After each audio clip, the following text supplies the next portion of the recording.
जय हिंद साथियों। बिहार प्रारंभिक स्कूलों के चयनित अभ्यर्थी जो कि 2 फेज से गुजर चुके हैं। काउंसलिंग 2 राउंड का हो चुका है और तीसरे राउंड का जो इंतज़ार हो रहा है उसमें देखिए कितना वक्त लगता है, क्योंकि सरकार की मंशा सही नहीं है। वो कब क्या करती है किसी को पता नहीं। तो अभी देखना होगा कि वो कब तक इन सारी चीज़ों को कायम करती है, कब नियुक्ति पत्र देती है। क्या इस साल सबको नियुक्ति पत्र मिलेगा या इंतज़ार करना पड़ेगा अगले वर्ष का। चूँकि अभी 2 बहाना उसके पास है, एक पंचायत चुनाव का और दूसरा जो बहाना है वो छठे फेज माध्यमिक और उच्चतर माध्यमिक, जिसका अप्लाई हो रहा है 18 अगस्त से 17 सितंबर तक उसका डेट है।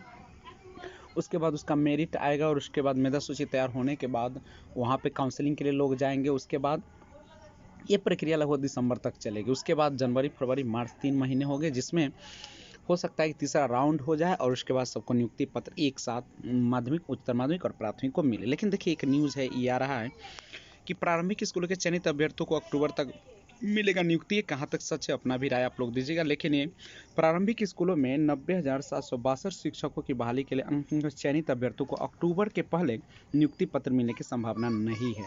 बहाली प्रक्रिया पर पंचायत चुनाव का असर नहीं होगा। तीसरे चरण की काउंसलिंग की तिथि इस माह के अंत तक जारी हो सकती है और शिक्षा विभाग का लक्ष्य है कि सितंबर में तीसरे चरण की काउंसलिंग करा लिया जाए।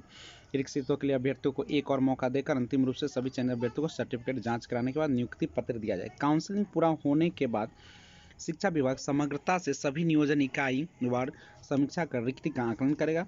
फिर अभ्यर्थियों को एक और मौका दिया जाएगा ताकि विषय और कोटि के हिसाब से रिक्ति भर दी जाए। विभाग के अपर मुख्य सचिव संजय कुमार ने कहा कि शिक्षा की बहाली प्रक्रिया पहले से चल रही, इसलिए पंचायत चुनाव के कारण बहाली प्रभावित नहीं होगी। चुनाव आचार संहिता के अनुसार नई नियुक्ति की प्रक्रिया शुरू नहीं की जा सकती। प्रारंभिक स्कूलों में 90,762 से बहाली के लिए 2 चरणों में काउंसलिंग हो चुकी है और पंचायत से नगर निकाय तक के लगभग 9,000 विभिन्न नियोजन इकाइयों में लगभग 2.5 लाख विद्या अभ्यर्थी हैं।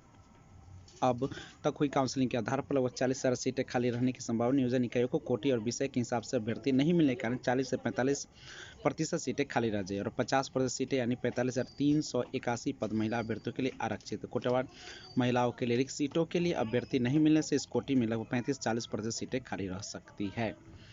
अब यहाँ पे देख सकते हैं हमारा लक्ष्य है कि अक्टूबर के अंत या नवंबर के शुरू तक प्रारंभिक स्कूलों से जो बहाली प्रक्रिया पूरी करा ले। इसके लिए विभाग की पूरी तैयारी है और 2 चरणों में अधिकांश नियोजन इकाइयों की काउंसलिंग पूरी हो चुकी है। काउंसलिंग पूरी पारदर्शी तरीके से कराई जा रही है और सभी नियोजन इकाइयों की काउंसलिंग की वीडियो फुटेज भी उपलब्ध है। पारदर्शी प्रक्रिया के लिए पूरे उपाय किए गए और चयनित अभ्यर्थियों को सर्टिफिकेट जांच का नियुक्ति पत्र दी जाएगी। विजय कुमार चौधरी। लेकिन देखिए ये सब कहा जा रहा है, यहाँ पे जरूरी नहीं कि ये बातें सच ही निकल जाए, क्योंकि वो बहुत सारी घोषणाएं हुई, ले आई और गई, कुछ फायदा नहीं हुआ।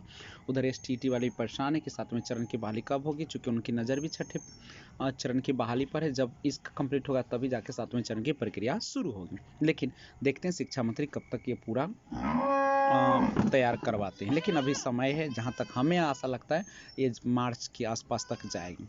आप लोगों का क्या रहे आप लोग ज़रूर दीजिएगा। और छठे चरण की जो भी प्रक्रिया है चल रही है, आप लोग भी हिस्सा लें जो भी इसके लिए अर्हता रखते हैं। तो आज बस इतना ही। जय हिंद।